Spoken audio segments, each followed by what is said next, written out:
Kailan po ba nagkaroon ng ang Pilipinas naging member ng ICC, Attorney? So we should talk about history. Ang Pilipinas pumirma ng Rome Statute noong December of 2000. December of 2000, nagapirma ang Pilipinas sa Rome Statute. December 2000.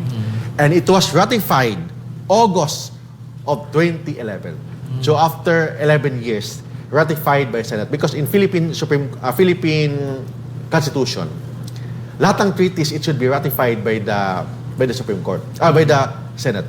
So kahit na pipirmahan pa yan ng Presidente, kailangan pa rin ng ratification, meaning approval ng Senado.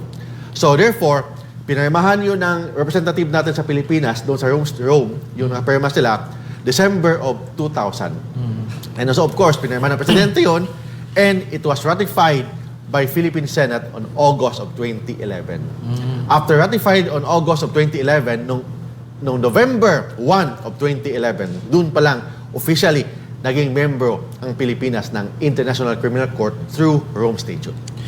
So November 1, 2011, dun naging membro, officially naging membro ang Pilipinas ng ICC. I repeat, ang Pilipinas nagkapirma December of year 2000, ratified by Senate of August of 2011.